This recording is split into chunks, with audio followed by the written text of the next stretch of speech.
के सदर बनने की वजह से जो मेरे इस्तकबाल के लिए वहाँ मौजूद थे, शायद इतने लोग उस वक्त इमरान खान साहब के लिए भी मौजूद नहीं थे।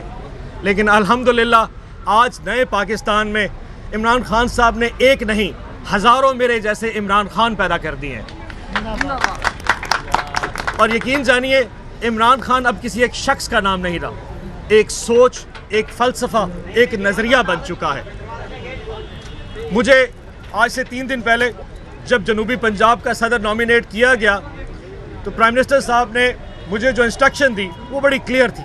मैं सबसे पहले वो मैंडेट आपको बता दूं। मैंडेट ये था कि पाकिस्तान तहरीक इंसाफ का जनूबी पंजाब में जो वर्कर है उस सबको जाके पहले इत्तेहाद पैदा करो, उस पर यूनानिमिटी पैदा किया जाए ताकि वर्कर और पार्लियामेंटेरियंस और इलेक्टेबल्स के दरमियान जो एक फ़र्क है उसको ख़त्म करने का मैंडेट दिया गया। मुझे अंदाज़ा है पिछले 3 साल में तहरीक इंसाफ का जनूबी पंजाब का वर्कर थोड़ा सा परेशानी में था। हमने उनको इग्नोर भी किया होगा, हमसे कहीं ना कोई कमी कोताही ज़रूर हुई होगी। लेकिन यकीन जानिए इस नए पाकिस्तान बनाने में जिस कदर प्राइम मिनिस्टर इमरान खान और उनकी टीम मशगूल थी, शायद ये कमी कोताही होना हक था उस वक्त। अब इस वक्त आ गया है कि हम अपनी जमात को मुत्तफ़िक करें, अपने कारकुनों को इत्तेहाद पैदा करें और जो हमारे इलेक्टेबल्स हैं उनको तमाम को जेल करके इकट्ठी एक यूनानिमेटिक फोर्स बनाएं ताकि उन चोरों और लुटेरों के ख़िलाफ़ जब 2 साल बाद एक जंग शुरू होने वाली है उस जंग में कम से कम पाकिस्तान तहरीक इंसाफ में एक इत्तफाक और एक सीसा पिलाई दीवार नज़र आनी चाहिए। मेरा पहला मैंडेट लोकल बॉडीज़ के इलेक्शंस हैं जो कि मार्च में इंशाल्लाह एक्सपेक्टेड हैं और जिसमें हमारी प्रायोरिटी होगी कि पाकिस्तान तहरीक इंसाफ का जो वर्कर है उसको नुमाइंदगी दी जाएगी, उनको प्रेफर किया जाएगा और हमारी कोशिश है कि हम ऐसी फ़ौज वर्करों की तैयार करें लोकल बॉडीज़ के इलेक्शन में जो जनरल इलेक्शन में फिर हमारे साथ इकट्ठे हो के हमारे फिर एक नई जो है ना सुनामी में हमारी इमदाद करेगी। दूसरा मैटर था कि हमारे दरमियान जो इख्तलाफात हैं उनको ख़त्म किया जा सके। इसका आगाज़ मैंने ख़ुद किया। जैसे कि आपको पता है कि पिछले 3 साल से मेरी मखदूम शाह महमूद कुरैशी साहब से इख्तलाफात चल रहे थे। मैंने कल ख़ुद उनके दफ्तर चल के गया, मेरी उनसे तकरीबन 1.5 घंटा कल मुलाकात हुई। हमने अपने गिले शिकवे भी किए और अल्हम्दुलिल्लाह मेरी और मखदूम शाह साहब की जो एक हमारे इख्तलाफात थे वो आज ख़त्म हो चुके हैं। और उस पर यकीनन उसकी वजह सिर्फ एक थी क्योंकि प्राइम मिनिस्टर इमरान खान का विज़न है कि अगर तुमने इन लुटेरों के ख़िलाफ़ जंग करनी है तो सबसे पहले आपस में इत्तेहाद करो। तो मखदूम शाह कुरैशी साहब क्योंकि हमारी पार्टी के वाइस चेयरमैन हैं, मैं जनूबी पंजाब का सदर हूँ, तो जब वाइस चेयरमैन और जनूबी पंजाब सदर की आपस में नहीं होगी तो पार्टी कैसे आगे ट्रेवल करेगी। सबसे पहले मैंने अपना वो इख्तलाफ ख़त्म किया और हमने ये इत्तफ़ाक़ किया कि फ्यूचर में मुस्तकबिल में मैं और मखदूम साहब मिल के जनूबी पंजाब में तहरीक इंसाफ का झंडा उठा के चलेंगे और 2023 में इंशाअल्लाह पाकिस्तान तहरीक इंसाफ कामयाब होगी। जैसे कि आपको पता है कि 2018 में 46 MNA की सीटें थी जनूबी पंजाब में, जिसमें पाकिस्तान तहरीक इंसाफ ने 23 सीटें जो कि 50% बनती हैं वो जीती। MPA की टोटल सीटें हमारी 96 के करीब थी, हमने उसमें से 51 सीटें जीती, तो 50% नुमाइंदगी हमें PTI की जनूबी पंजाब से मिली थी। इसका मतलब यह है कि अभी 50% से ज़्यादा काम करने का अभी स्पेस रूम अवेलेबल है। उसको कवर करने के लिए अल्हम्दुलिल्लाह हमारे पास 2 साल हैं। मैं आज अपनी पूरी पाकिस्तान तहरीक इंसाफ के जो हमारे से यहाँ पे MPAs जनूबी पंजाब से आए हैं, मुल्तान से आए हैं, हमारे साथ जो सदूर बैठे हैं जनूबी पंजाब के जनरल सेक्रेटरीज़ हैं, हमारी साउथ पंजाब की गवर्निंग बॉडी हमारी यहाँ मौजूद है, उन तमाम की तरफ से आपको बताना चाहता हूँ कि हम इंशाल्लाह आज से वो काम शुरू कर रहे हैं ताकि 2023 में पाकिस्तान में जो तहरीक इंसाफ का सुनामी आएगा उसका आगाज़ जनूबी पंजाब से होगा।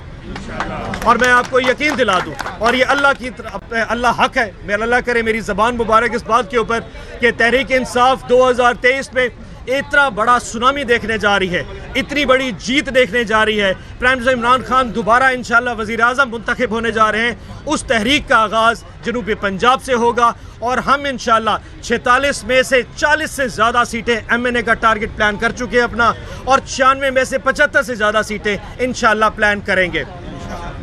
अब मैं आ जाता हूँ हमारे बिलावल भुट्टो जरदारी साहब जो कि पिछले दिन यहाँ पे मुल्तान आए हैं, पिछले 1 हफ्ते से मैं समझता हूँ वज़ीर आज़म गिलानी साहब ने जितने पत्ते अपने छुपा के रखते हुए थे, अपने सीने से लगा के रखे हुए थे बिलावल भुट्टो जरदारी साहब के लिए, वो पत्ते सारे शो कर दिए हैं। इतना भौचाल, इतना बड़ा सुनामी आने वाला था कि पूरे पाकिस्तान में तूफ़ान आने वाला था कि शायद बिलावल भुट्टो जरदारी जनूबी पंजाब जाके बड़े बड़े तख्त उलटने जा रहे हैं। मैं सिर्फ छोटे छोटे आपको वो लोगों के नाम बता दूं जिनकी यहाँ पे शमूलियत हुई है, जो उन्होंने तख्त उल्टे हैं। बहावलपुर से मुस्लिम लीग नून का एक चेयरमैन, खानेवाल से मुस्लिम लीग नून का एक कारकुन, बहावलपुर से सबका एक फेडरल सेक्रेटरी, डेरा गाजी खां से जमीयत उलमा इस्लाम का सबका सदर, मुजफ्फरगढ़ से मुस्लिम लीग नून का एक्स टिकट होल्डर, मुजफ्फरगढ़ से मुस्लिम लीग नून का डिस्ट्रिक्ट काउंसिल का 3 दफ़ा पहले का एक एक्स चेयरमैन, मुजफ्फरगढ़ तहसील जतोई से मुस्लिम नून का एक काउंसलर, मुजफ्फरगढ़ से मुस्लिम तहसील अलीपुर का तहसील सदर, मुल्तान से MQM का एक रहनुमा, जिसमें मुल्तान में शायद MQM की स्पेस जितनी है मेरे दोस्त यहाँ के मकामी जानते हैं, मुल्तान से पाकिस्तान मुस्तकबिल पार्टी का एक्स MNA का कैंडिडेट जिसने 122 वोट लिए थे, मुल्तान से मुस्लिम लीग काफ का एक काउंसलर, खानेवाल के रहने वाला एक काउंसलर जो कि शायद मुल्तान में रिहाइश रखता है, उसकी कल रहीमियर खां में शमूलियत हुई। ये 12 नाम मैंने आपको गिनवाए जो हैं, इसमें एक भी शख्स पाकिस्तान तहरीक इंसाफ का ओहदेदार तो दूर की बात कारकुन भी नहीं है। इतना बड़ा धचका कि मुख्तार जरदारी साहब, बिलावल भुट्टो जरदारी साहब आपसे माफ़ी मांगते हैं, गिलानी साहब ने आपके साथ हैंड कर दिया है।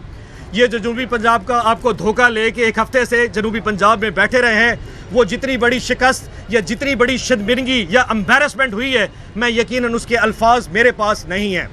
आप अगर लाड़काना में अगर कुत्तों के काटने की वजह से आप वहाँ पे मरीजों को वैक्सीन नहीं दे सके तो जनूबी पंजाब को माफ़ कर दीजिएगा। अगर थरपारकर के अवाम को आप साफ पानी नहीं दे सके तो जनूबी पंजाब को माफ़ कर दीजिएगा। अगर नोडेरो में स्कूलों में बंधी हुई गाय और भैंसें हों और बच्चे स्कूल ना जा सकें तो जनूबी पंजाब को माफ़ कर दीजिएगा। हाँ, एक चीज़ में आपका नाम ज़रूर है कि आपका वालिद का करप्शन में पाकिस्तान में सबसे बड़ा नाम है। आखिरी 6वां और 7वां जो नैब का उन पे जो इस वक्त इशू चल रहा है, जो केस चल रहा है, उसमें उनका जो न्यूयॉर्क में मैनहट्टन में एक फ्लैट है जो वो लिखना भूल गए थे, जिसकी वैल्यू कम से कम 40 करोड़ रुपए है, और उन्होंने स्टेटमेंट दी कि मैं उस वक्त 2007 में उसको लिखना भूल गया था। आपका नाम करप्शन में होगा, जनूबी पंजाब में कहीं आपका नाम नहीं रहा। आप अपने आप को भुट्टो कहते हैं, वो भुट्टो और था, वो जुल्फ़कार भुट्टो और था, वो बीबी बेनज़ीर भुट्टो शहीद और थी। आप जरदारी के फर्जंद हैं, जरदारी के फर्जंद बन के यहाँ पे आइए। जनूबी पंजाब वाले भोले ज़रूर हैं, पागल नहीं हैं। आप एक चीज़ याद रखिएगा, तहरीक इंसाफ का गढ़ जनूबी पंजाब था, है और रहेगा, और पाकिस्तान की अवाम तो जब समझेगी तहरीक इंसाफ का जनूबी पंजाब का कारकुन, तहरीक इंसाफ जनूबी पंजाब का वर्कर अब वो झंडा लेके हर एक घर में जाएगा। इमरान खान साहब का नए पाकिस्तान का पैगाम वो पहुंचाने की कोशिश करेगा। अब मैं आ जाता हूं PDM की तरफ। कल मौलाना साहब ने फरमाया, फजल रहमान साहब ने, कि पीपल्स पार्टी जो है ना एस्टैब्लिशमेंट के साथ ब्रैकेट कर गई। बिलावल भुट्टो साहब फरमा रहे थे कि जी इससे बड़ा ना मैंने मुज़ाहमत देखी इनमें, ना मैंने मफाहमत देखी, मैंने इनमें मुनाफकत देखी। मरियम नवाज शरीफ साहबा फरमा रही थी कि अगला वज़ीर आज़म हम सोचेंगे शहबाज शरीफ होगा या नहीं होगा, लेकिन इस तरीके से जो अपोजिशन चल रही है, यकीन जानिए इससे बेहतरीन हुकूमत, इससे ताकतवर हुकूमत शायद पाकिस्तान की तारीख में कभी नहीं आई। इससे ज़्यादा उखड़ी अपोजिशन भी हमने कभी नहीं देखी होगी, और उसकी वजह सिर्फ एक है, जब आपके एजेंडाज ना हो, जब आपकी पूरी तहरीक के पीछे कोई एक रेवोल्यूशन के भी, इनकलाब के पीछे एक मंतक ना हो सिवाय इक़्तिदार की हवस के अलावा, तो जो अखाड़ पिछाड़ आपके साथ हुआ है ये ऐसा ही होगा। जनूबी पंजाब के अवाम समझते हैं कि हमने जो जनूबी पंजाब में सेक्रेटेरिएट का आगाज़ कर दिए हैं, बहावलपुर और मुल्तान में हमारी यहाँ पे बिजनेस रूल्स मुकम्मल हो चुके हैं। हमारे तकरीबन 17 के करीब सेक्रेटरीज मुल्तान में जनूबी पंजाब के यहाँ पे वो पोस्ट आउट हो चुके हैं, जिनको पूरी की पूरी पावर्स ट्रांसफ़र कर गई हैं। जनूबी पंजाब का अवाम ये समझता है कि 70 साल से जिस तरीके से तख्त लाहौर के नीचे उसको रगड़ा गया, उसको हकीकी मायनों पे डिप्राइव किया गया, महरूम किया गया बेसिक ह्यूमन राइट्स के, वो समझता है कि उसको पाकिस्तान तहरीक इंसाफ ने कम से कम 2 कदम अपनी तरफ बढ़ा ज़रूर दिए हैं। आखिर में मैं एक चीज़ अपने वर्कर्स को एक पैगाम देना चाहता हूँ। पाकिस्तान तहरीक इंसाफ हकूक़ की जंग है, हकूक़ के लड़ने के लिए जंग है। आपको इस चीज़ याद रखिएगा, 3 साल में शायद यहाँ पे जितनी भी ब्यूरोक्रेसी है वो जनूबी पंजाब में पोस्टिंग्स लेती रही है, उसका मकसद सिर्फ हनीमून होता है, रिलैक्स ही। पाकिस्तान अगर किसी ब्यूरोक्रेट को जनूबी पंजाब की पोस्टिंग मिल जाए तो वो समझते हैं जी बहुत ज़बरदस्त पोस्टिंग मिल गई है। आज तहरीक इंसाफ के वर्कर को एक पैगाम देना चाहता हूँ, आपने इन लोगों की जंग लड़नी है, इन ब्यूरोक्रेसी में उनको जाके उनके हकूक़ के लिए आपने लड़ना है। मेक श्योर दैट आप वो जंग ज़रूर लगे, अपनी ज़ात की जंग मत लड़िएगा। लेकिन अगर कोई गरीब मिल जाए जिसको उसका डीसीओ या डीपीओ या आरपीओ या कमिश्नर एक्सेस नहीं दे रहा, आपने उस दफ्तर में जाके उसके राइट के लिए जंग लड़नी है। यही जंग आपको इमरान खान ने सिखाई है। अपनी ज़ात से हट जाइएगा। आज के बाद मैं मेक श्योर करूंगा पाकिस्तान तहरीक इंसाफ का हर वर्कर, हर कारकुन, हर उस गरीब शख्स की आवाज़ उस ब्यूरोक्रेसी के दफ्तर में जाके ज़रूर पहुंचाएगा। And I will make sure, और मैं पूरा श्योर करूंगा कि ब्यूरोक्रेसी में जितने बड़े ब्यूरोक्रेट्स बैठे होते हैं वो अपने दफ्तर को एक्सेसिबल करेंगे। अगर वक्त का वजीर आज़म हर महीने बाद अवाम के सामने अपने आप को पेश करता है, टेलीफोन लाइव कॉल्स लेता है, उनके गिले शिकवे सुन सकता है, तो डीसीओ, डीपीओ, आरपीओ और कमिश्नर क्यों नहीं सुन सकते? उनके दफ्तरों के बाहर उनके वक्त आवेज़ा होंगे, उनके मिलने के औकात आवेज़ा होंगे। और अगर आपको कोई गरीब शख्स मिल जाए जिसकी दाद रसी नहीं हो रही, जिसकी हक तलफी हो रही है, आप तहरीक इंसाफ के कारकुन और अहदेदार उसकी आवाज़ बनेंगे ताकि हकीकी तौर पे नया पाकिस्तान बन सके। आखिर में मैं शुक्रिया अदा करता हूँ तमाम मीडिया के दोस्तों का, आप इतनी गर्मी में खड़े, मेरे तमाम जनूबी पंजाब के अहदेदारों का, मेरी MPAs, मेरी बहनें, मेरे तमाम मुल्तान के जितने जनरल बॉडीज़ के लोग हैं कि वो यहाँ पे आए और इस गर्मी में मेरे साथ हुए। और आपने इलेक्टिबल्स की बात की, आपने इलेक्टिबल्स के हम उनको लेंगे और आगे साथ लेके चलेंगे, तो क्या कौम आपसे ये नहीं पूछेगी कि जनाब ये इलेक्टिबल्स आटा चोरी चीनी के स्कैंडल में मुलव्वस हैं, इनके साथ मिलकर आप चोरों को कैसे पकड़ेंगे? आपकी अपनी पार्टी के लोग जो है वो मोस्टली कब्जा माफी हैं, कब्जा करते हैं मुल्तान की जगहों पर। मेरा एजेंडा मैंने बड़ा क्लियरली कहा, हमारा एजेंडा है कि इलेक्टेबल और वर्कर के दरमियान जो एक खलफशार है उसको ब्रिज करना। एक चीज़ याद रखिएगा, देखिए इलेक्टेबल कौन है? जो हमारे MPAs इलेक्ट हो चुके और जो इलेक्शन लड़ने के लिए आएंगे। वर्कर भी इलेक्टेबल हो सकता है, इसका इलेक्टेबल का करप्शन से कोई ताल्लुक नहीं। ये नियत का के लोग जो है वो आवाम सवाल उठा रही है कि वो आटा चोरी चीनी स्कैंडल में मुलव्वस लोग एक चीज याद रखिएगा, पाकिस्तान तहरीक, मैं बताऊं, पाकिस्तान तहरीक इंसाफ आटा, चीनी, बिजली और दीगर जो चोर माफिया है वो आपकी वफाकी कैबिनेट में बैठी है, उनको हाथ क्यों नहीं डाला जा रहा? आप चीज़ अप्रिशिएट करना सीखिए। पाकिस्तान तहरीक इंसाफ की गवर्नमेंट पहली वो गवर्नमेंट है जिसने चीनी चोरों के खिलाफ, जो इस वक्त हमने पूरा कमीशन मुकर्रर किया था, अगर आपने रिपोर्ट पढ़ी हो तो पहली दफ़ा किसी ने आइन को बेनकाब किया है। आपको पता है 44 अरब रुपए का कंपटीशन कमीशन ऑफ पाकिस्तान ने उन पे जुर्माना किया है, 44 अरब रुपए का। आज तक तो किसी ने इन पे हाथ ही नहीं डाला। अगर इस वक्त गवर्नमेंट उनको कहती है कि 90 रुपए चीनी बेचे तो वो इनकार कर देते हैं। अगर हाई कोर्ट कहता है कि 90 रुपए बेचे, वो इनकार कर देते हैं। इसका मतलब इससे बड़ा माफिया पाकिस्तान में मौजूद नहीं था। वो इस हद तक जाते हैं, वो कहते हैं हम फैक्ट्रियां बंद कर देंगे, जब यहाँ पे चीनी नहीं हम देखते कैसे बिकेगी। लेकिन गवर्नमेंट एक हद से जा सकती है, उनको एक्सपोज कर चुकी है। आज पाकिस्तान में तमाम अवाम बाशमूला मीडिया कम से कम ये कह सकते हैं कि एक चीनी वाला अरबपति जो बैठा है वो कम से कम इतना बड़ा माफिया था जिसने इस अवाम को लूटा। जंग एक आगाज है, चलती बहुत दूर जाए।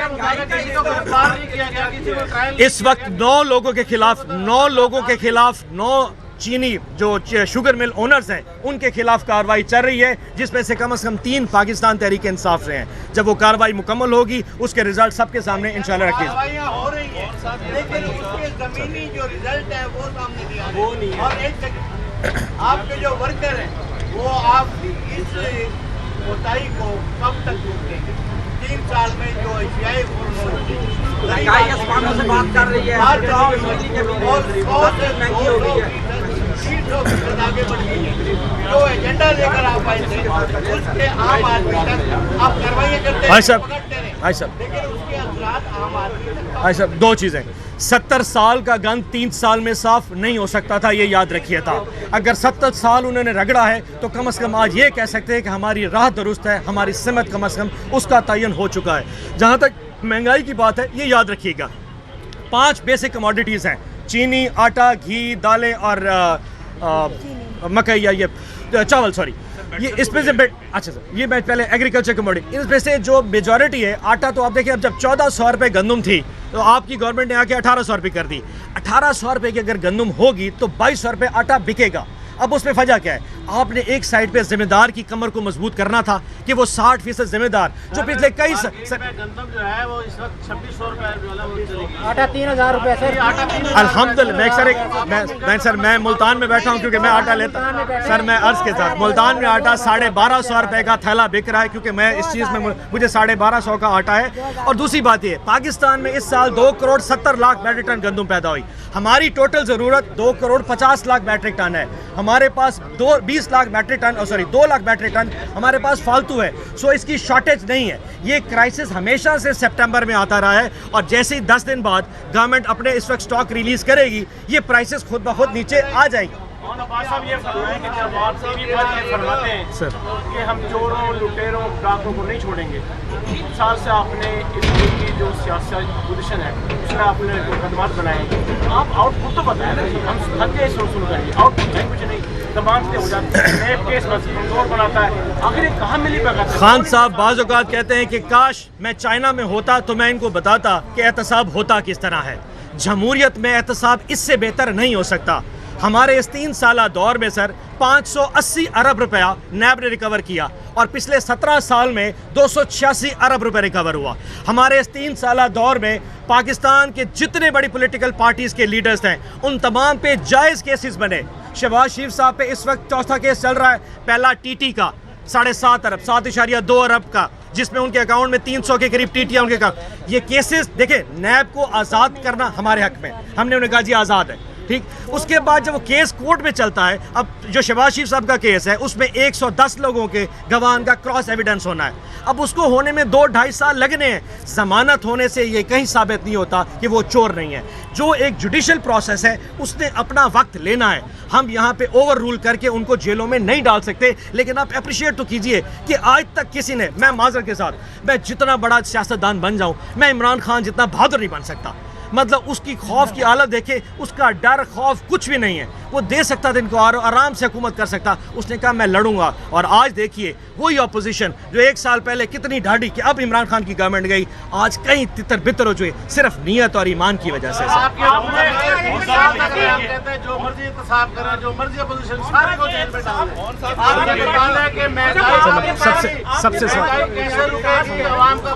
मैं इकट्ठे जवाब दे दूं सर, मैं अभी से इकट्ठे मैं दूंगा सर।